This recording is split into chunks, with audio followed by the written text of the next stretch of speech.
writer and co-creator of Magic Hop, which is live right now on Indiegogo, and of course, just one half of the two best-looking brothers in all of comics. And today we have another episode of Comics Great, talking to a comic creator. Welcome, Ryan Haack. Is that how you pronounce your last name? Haack. Haack. Okay, yeah. Cool. Sorry about that. No, it's all good. Yeah, the creator of a new comic out on Indiegogo that is live right now called Bric-a-Brac. Absolutely. A fantasy Christmas story. This art looks really badass. We're going to get into it a little bit. And first, I want to say hi to the people in the chat. Arch City Comics, how's it going? Oh yeah, brother? I want to get on his show. Yeah, he's awesome. And also Simon Simpotier, master artist and extraordinaire there. Thanks for tuning in, guys. Just make sure, yeah, we are live. Awesome. And Ryan, tell me a little bit about your background here, because you are the writer of this project. Have you done writing before? What? Yeah. Well, I have. This is my second crowdfunding campaign, but I'll go back because I always talk. I just got into comic book writing after reading a lot of. I was a DC person, in high school, and I was really got into the New 52. And I mean, when I was a child, like when I was a little kid, I didn't really have a huge admiration for comics because they weren't accessible. But when I started to make my own money with my own job, and I found comics that I really, really liked, like The Long Halloween. I think it was recommended to me or something like that. Sure. Classic. Then of course, the New 52 and the Scott Snyder, he was someone who I sought to be, and kind of seeing him at Barnes & Noble just a couple weeks ago was really surreal for the first time. Like, that was the guy, But yeah, I read The Court of Owls and, 0 Years, Death of the Family, and Endgame, which irrefutably, I believe is his best work, Batman Endgame. And then, all the New 52 stuff, not only did it have the story, but it had the scripts in the back. It also had concept art. And those little extra touches got me interested in how do you make this? How does this go about? And so I based a lot of my early scripts off of, some of the things in the back of those books, and started writing and, not to other artists, just writing comic book scripts for my own, Sure. Making series that never really came to pass, obviously, because they were just from a fun. And then, as time passed, I kind of took writing a little bit more seriously, and then started doing little 3-page stories. And then eventually I got people to collaborate with me and create. Let me show you a copy of the book that was on Kickstarter. This book is 10. This was just in June in Kickstarter. It's a collection of 11 3 to 7 page stories in black and white horror stories. So that just kind of gives you an example of the grind of collaboration that I went through. Just working with new people on short stories. Yeah. It all really started when I, got a job and paid just an artist to do a 3-page little story. And this is what I tell any comic book writer to do is, get a little job and just our little side hustle, and use that money to pay for like a 3-page story, and then get people. And then if it's good enough, people will definitely take notice, and if you send it to enough people, they might collaborate with you for free, and then you might have a letterer who might discount lettering for and I have a really great relationship with my letterer, and he lets me do that. We've built a connection. So the more you build a connection, I know it seems impossible at first, but you just have to put out quality work, and that's what I've been trying to do ever since. And so now with this project, it is my first full-length story. Obviously these were all 3-page to 7-page, but this is a big thing. It's an epic, and it's a #1 of 3, so it's 30 pages. Hopefully, if we get a little over our goal on Indiegogo, we can go a little harder on that. Maybe 35. But this is like freaking the most exciting thing I've ever worked on in my life. I mean, I love Christmas so much, and we'll probably talk about that. But that's my origin story. Definitely huge DC person, just got obsessed with it kind of late. Like I was like 14 when I really got into comics and started reading.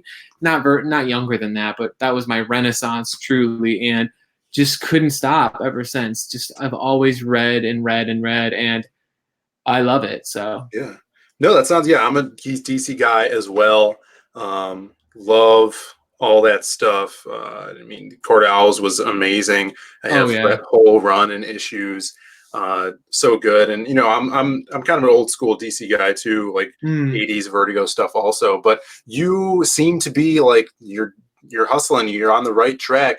mm, That's what I tell writers that are trying to get into comics. Also, start with short scripts, 4 pages. And if you could tell a story, even if it's like a really badass scene in 4 pages, that's just going to help you with your mm. pacing and a longer script. Oh yeah. Or from comic to comic, issue to issue. So that's what I do for a lot from with my exercises. When I come up with a new character, I'll write that character in a 4 page script, so I could kind of get to know the character and get to know the character's voice, so I can distinguish it between my other characters. So that's Totally. yeah, Totally. that's what I'm doing for my next book, and it's going to come with an ash can with all the 4 page comics in there. So I think that's an awesome idea for Oh any yeah. like any It's writers that are out there. Yeah, yeah, it's essential, man. And like like there was those moments when I didn't have an artist, I always think back to them. Like I was like, are my books ever going to get made? And I also run into a lot of comic book writers who, are teenagers who don't have the money to do it. But, just get that I was a teenager and I started doing it. Just get a job, a summer job, and just pay for just like you said, a 3-page story for someone to do. And you never know who it could get interest of, if you send it around and say, like, I can't tell you how amazing it was when I had my first piece of work done, my first little 3-page comic book done. It was, yeah, just a small little thing, but it changed feeling. everything in me. It changed. And to have that done was just so awesome. Like Hmm. to say this couldn't have been brought into the world without me. You know, Yeah, it's awesome. And it's a that was an amazing experience. And I think another thing, just to give a little bit of, and I just want to speak to all those comic book writers out there who might say, oh, I'm struggling. The two things of advice, I think Robert Kirkman said something really amazing, is that as a comic book writer, you should definitely write scripts, but your focus needs to also be hustling and finding new artists, finding new avenues, like getting on Kickstarter and getting money to find new artists. Like, you're not always writing. And that's the thing about a comic book writer. It's not constant writing. You're truly the manager yeah, of a huge, especially in indie comics, right? So yeah. you're a manager, and that's what I've had to notice right now. Obviously, being a campaign, you're in campaign mode. When you're in writing mode, that's beautiful, but you are definitely managing. Okay, the letterer, the inker, this is what's happening. The printer, you're the host. You're totally Sure. managing Yeah, the absolutely band everything. manager, sure. Exactly. So, I mean, it's a big job. I get when you're working at DC, that's different. But when in indie Mhm. comics, that is your role. You're the ringmaster. So, Right, and also doing it independently from a big publisher, you do have more control over your stuff. You're working with your characters. You're not exactly. you're not asking for permission, and you get to collaborate with the artist more. Hmm. And stuff like that. So Yeah. it's I love doing it, and it's what I'm doing right now. Oh, yeah. It's amazing. I mean, Yeah, it's hard, obviously. And we'll probably get into that. It's a very difficult thing to do. But yeah, at the same time, you get the opportunity to add 30, 5 more pages. You get to have stretch goals, and that's not even something conceivable in normal comics. yeah. So You it get to just do this. You could talk to people in chat and build stuff and exactly. have Yeah, that exactly. direct line of communication to the people that are buying your comics. Yeah, So it's great. So yeah, so let's get into Bric-a-Brac. absolutely. Give me your pitch.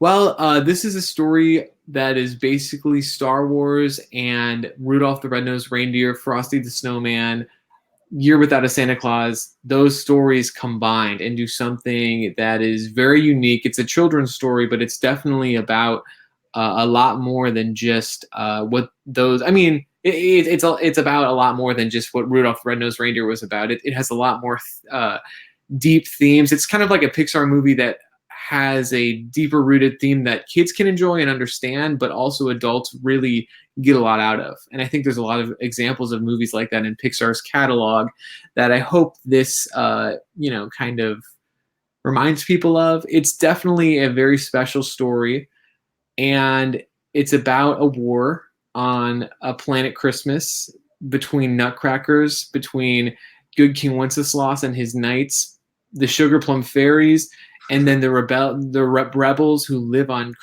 the Christmas planet, who are fantastical creatures. The dragon, the spider snowman, as you see later, and then gingerbread people, as well as elves and penguins, and all the fun little Christmas village characters that you think of. They're in a rebellion to take down the people who are trying to take over their planet, of course. So it would only make sense, just like kind of in our world, how there's obviously people who care and value their home. So yeah, it's a big war of resources. Basically, that's what the Nutcrackers are after, and that's basically the crux of the story. Is our main character Garrett needs to find Santa so he can make it all right, essentially.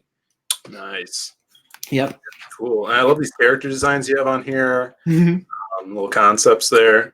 Digging that. I really dig this Ghost of the Future, Christmas Future. Absolutely. It's really cool. You're integrating that.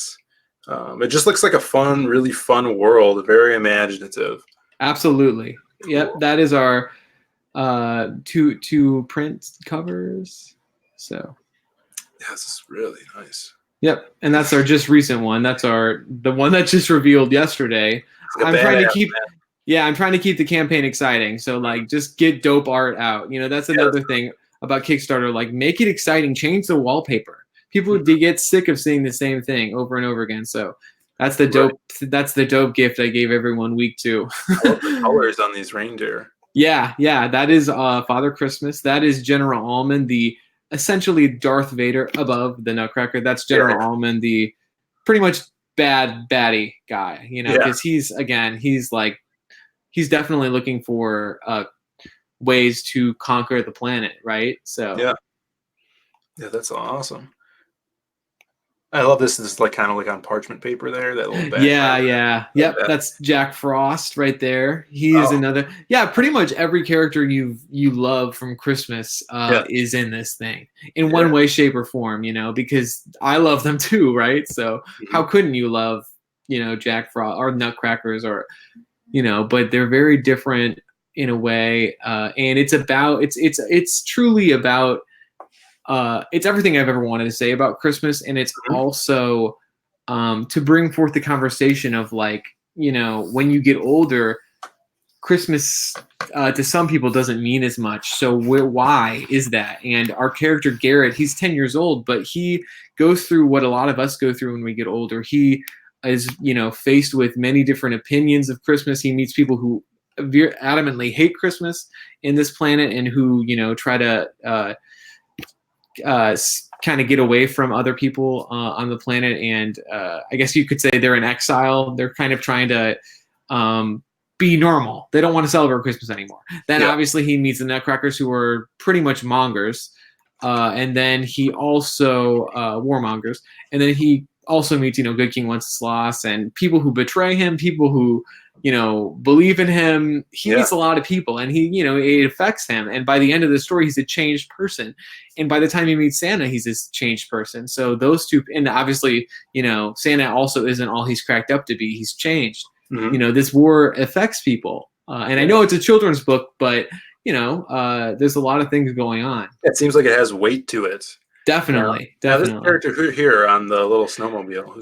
That is Marie. She is she's basically helping Garrett find Santa. But, so here's the thing about the kids on Planet Christmas. They possess the knowledge of where Santa is, Father Christmas is. The adults don't anymore, because they've kind of busied themselves with being in the rebellion or other things. They would maybe if things were happier, but only the kids, especially Garrett, because he's been isolated on another planet, as you see, and he escapes in the beginning.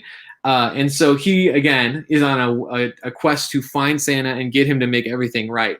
And that's truly his only goal. And it's kind of like he just runs into a lot of different characters. And Is Maria a gingerbread chick? yes, she is a gingerbread woman.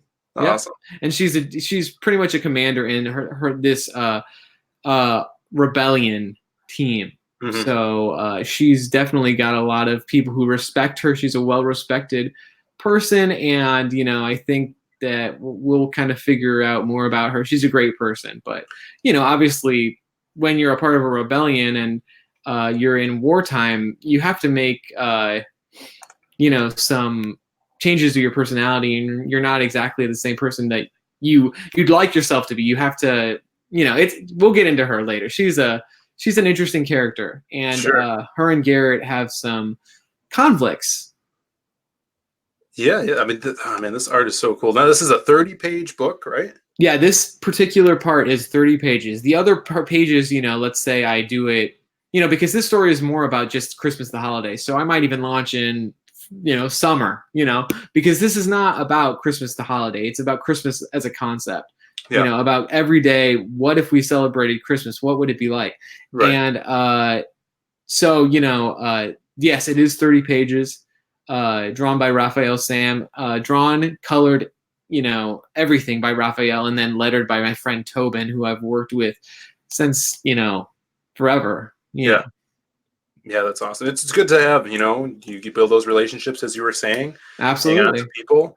And then, people will relate you to those other people that you're working with, Oh yeah, for sure. And this is a killer team, man. This is of a high pedigree team, Now, is there plans, obviously this is just one issue to it, so I'm guessing that there's going to be more stories to tell here? Yeah. So it's actually, it's a part of, there's two other parts. So yeah, it's a big story, and once we get to that third, we're going to collect it in a trade. That's going to, and hopefully by that point we have a lot of mainstay fans who are really interested. And obviously right now we're just struggling to get to 4,000, but maybe by that time we'll have some more people interested. Yeah, I mean, definitely. You're doing the right thing, keeping on that hustle. Now, I love the idea and the concept for the holiday planet of Christmas. Maybe, are there any plans on doing other holiday planets? That is, someone did ask me that. Yeah. Sure. Well, I can't lie. This series is totally inspired by Nightmare Before Christmas. I mean, it's even down to the title. Literally, the title is from a song called Jack's Obsession, which is in the obviously Nightmare Before Christmas. And he says, he's basically pontificating about, why he's so attracted to Christmas, but he doesn't quite understand it. And he calls stockings and gingerbread and all this stuff Bric-a-Brac, and I thought, oh my god, that's such a cool name. And so I put that as the title of this, and it has some meaning for sure. But what was the question again? Do you have plans, would you ever do a maybe a Halloween planet or other holiday planets? Well, President's Day, I don't know. I think that this is, again, very, very, Christmas just itself is very personal to me. I love Halloween and stuff, and I definitely have Halloween stories with classic Universal characters I've loved forever, in my head. But, this is definitely its own thing. I don't think I like the idea of it just being its own thing, because it's, I don't know. Christmas has so many layers to it. I feel like even just with this one story, I won't be able to explore it all. But that's not to say that there could be more from Planet Christmas itself stories, because obviously Garrett grows older, and there's more to tell, of course, because with all worlds, there's going to be, problems. But also there's a lot of big personalities on this world. So there's going to be new alliances, new issues, so you never know, but for right now, this is just a hugely important story for me to tell. Yeah, no. And I'm so excited to bring. I mean, I'm so excited. Cool. And chat, we got passion for drawing. He says he's digging the art here. Thanks. And we got a little another comment here. Columbus Day planet would be dark. It would be dark. Yeah, that would be. Leif Erikson Day planet would be much better. That would be epic, though. Yeah. No. Wow. Wow, that is interesting. But yeah, I don't know if there would be a Planet Halloween. That's just not this story, I don't Yeah. think.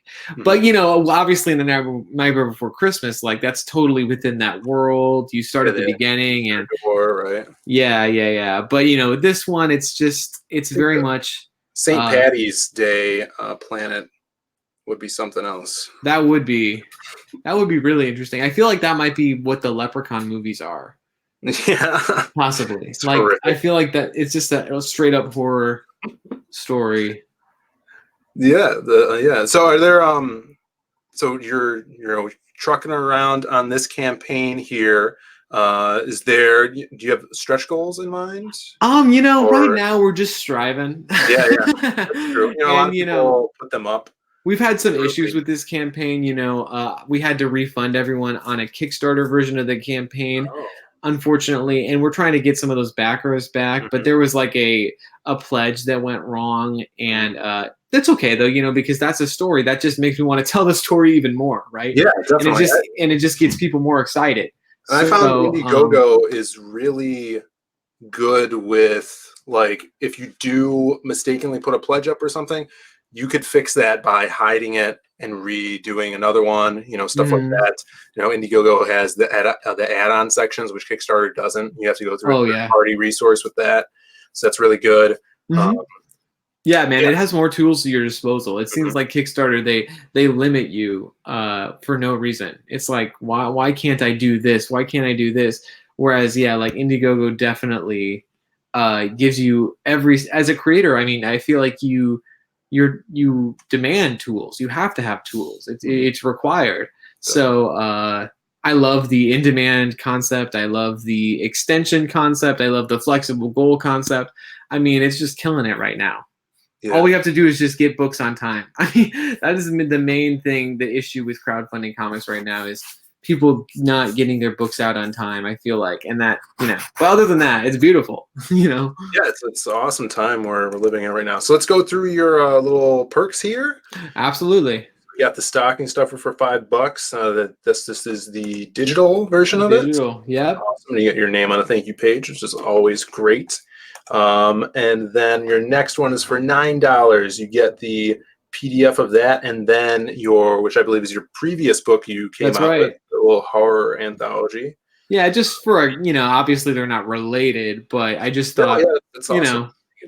Here's my catalog, Sure. Yeah, building up your fan base. Reindeer Games, $12. PDF of Bric-a-Brac and the physical copy. Cool. So you get both of them, right? Absolutely.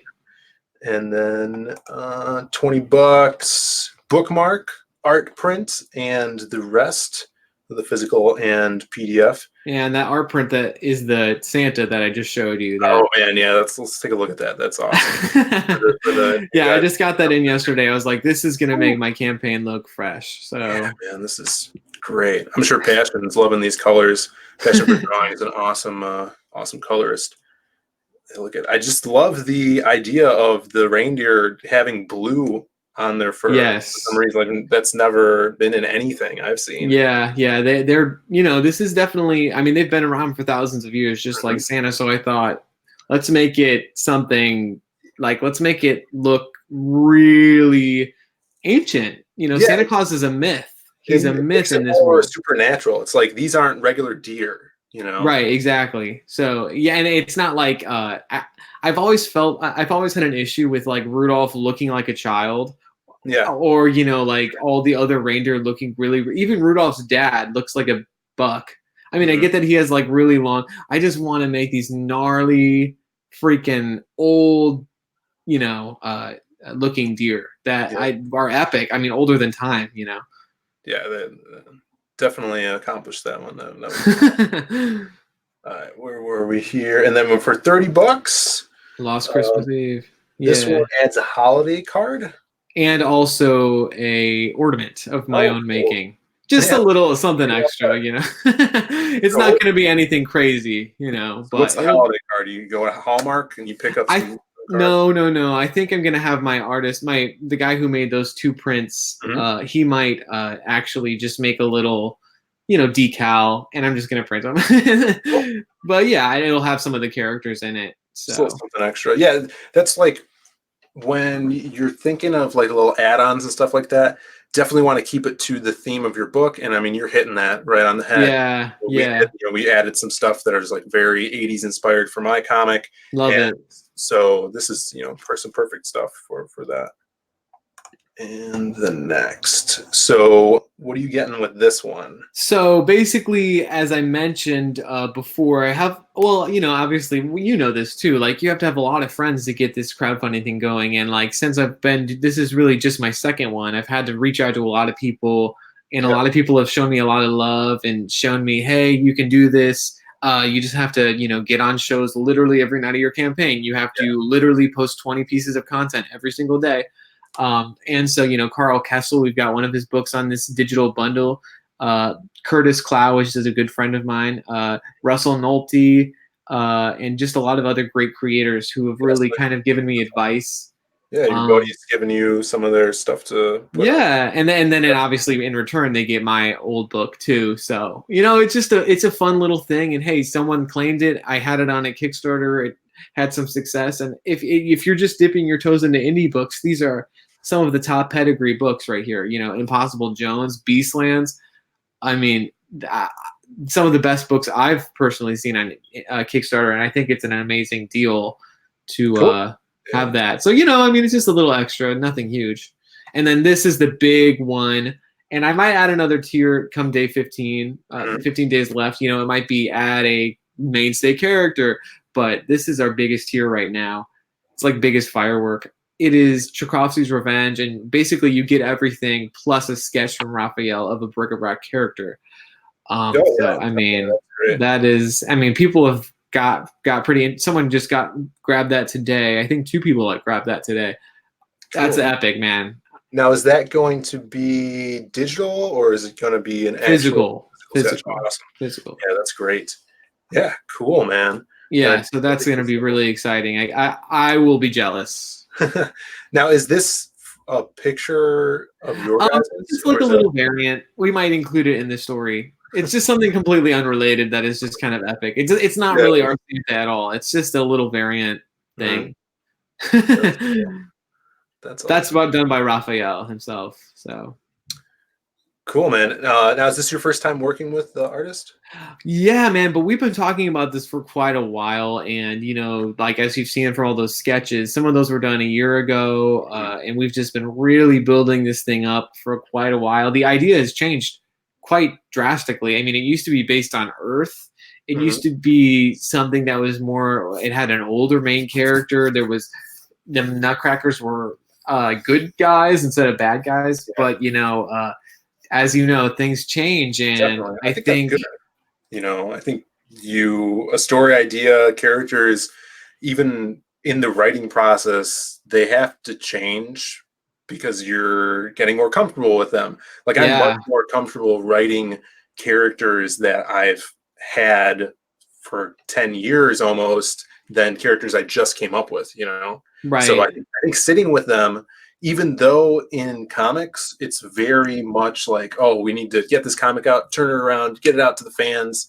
That is especially month to monthly comics if you were in the mainstream. But being independent, it allows you to sit with them a little bit more and kind of now that I'm working on this book, I could start on, and especially being a writer, you have more time. For sure. Are just grinding, but being writers, we could sit with our characters while we're working on one project, let those ferment.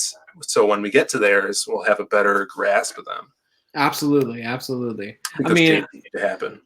Yeah, man. I mean, not a lot of writing personally for me being done on this during this campaign, because as you know, it's super stressful. So, you have, like I said, when you're a comic book writer, you have to put, you're not just a writer. It's not, you don't get the luxuries that, novel writers get or screenwriters get. You have to be the director. You have to be the ringmaster. I don't know. You know what I mean? And so you have to be, especially with indie comics, this is your job right now, doing crowdfunding is your job right now. And once that's over, and then the waves kind of settle down, you get to write again, and then it comes back up and comes back up. But it does get easier. So this has been a ride, and it's just super exciting to have this book out. And honestly, I mean, it's like my life's work, truly. And I hope every other of my projects are my life's work. It's like just something that I've strived for so long. So yeah, definitely, man. I feel the same way. It's a blast. It's a lot of work, but it's a lot less work than building buildings downtown. And also, if you love it, it's a good thing. Hopefully, I'll learn to love Mm-hmm. kickstarting and crowdfunding. Right now, it's just like pushing really hard, but hopefully one day I'll get to the point where I love it. I don't know if I'll hit that point, but it is definitely a necessary thing. It's fun. I love meeting new people. That's the thing too. And, collabing and being like, I've had artists be like, dude, I want to work with you. And I'm like, that's crazy because you're a badass, Yeah. That's going to be awesome. Absolutely. But just making more goals for yourself and more stories and reaching them, man, that's what it's all about. Absolutely. And honestly, this whole experience has gotten me to meet so many new people. You, obviously, and then so many other people on Twitter. I've never used Twitter before until I started this campaign. Twitter's your best friend and worst enemy. So yes, exactly. Brother. Exactly. So yeah, guys, back this book if you can. Yeah, check it out.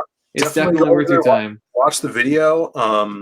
It's just this image right here is like alone. Like I want to see this guy kicking some ass. He's a hulking Father Christmas. It's awesome, and every character in here just jumps off the page with personality. So I really dig it. And coming up, it's going to be that season soon. So check this book out. Absolutely. Yeah. Now, Ryan, if you don't mind, and talk a little bit about Magic Cop. Go ahead. We'll sign off. Let's see what we got over here. So Magic Cop. Now, I don't know if you've seen this already, Ryan, but I have. Awesome. Cool. Yeah. So this is an idea that my brother and I came up with out of actually the original idea being for a side-scrolling beat-em-up arcade game like Double Dragon back in the day.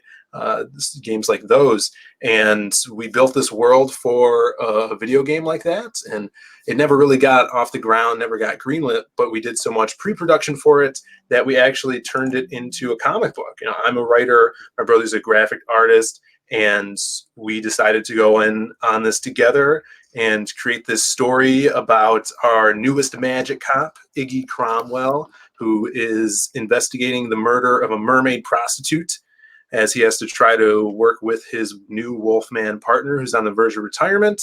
And the story unfolds from there. So if you guys are into Miami Vice, into the 80s, into old arcade games, or like Halloween Town was a huge inspiration for this. So Halloween Town? Yeah, man. This was basically a mix between Miami Vice and Halloween Town. So that is the most epic thing I've ever heard. So yeah, so this is its whole world is like Halloween Town. There's monsters everywhere, and they're living amongst regular humans. And then some of the humans are like chosen. Their family lineage is that they're wizards, and they are destined to become magic cops. So Iggy is from the Cromwell family of wizards, and he's got his magic wand passed down generation to generation. And yeah, man, it's awesome. Super fun. We teamed up with the Blockheads guys. They made up this badass Iggy blockhead. So everybody that backs the book is going to get either the PDF to print it out with the digital, or they'll get the actual piece of paper that they could build their own little blockhead guy. That is so cool. Yeah. Awesome. We're also doing this crossover print with Door Kickers, which is still in demand on Indiegogo, I believe. And if you back Door Kickers and Magic Cop, then you'll get this awesome print. This is so cool. Thanks, man. I didn't know that. I obviously seen it all around, but I didn't know that. I didn't know like you thought of it as that combination. Yeah. Are there plans for more of it? Or yeah, definitely. No, awesome? This one's a big one too. So this is going to be, it's 4 chapters, 88 pages. Oh my God. Tell a full story. That is a value there. Yeah. So yeah, I mean, $25 for that the paperback, the trade, and we have more stories to tell. I got a couple more plotted out and some rough ideas for future ones down the road.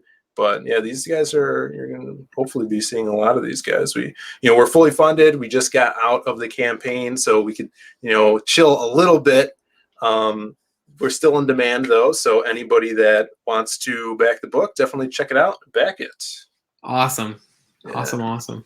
Thanks, man. Yeah, and again, Bric-a-Brac, check it out, watch the video, and I'm sure Ryan's gonna be posting more art, just like what we've been doing. And he posted the awesome Father Christmas piece today.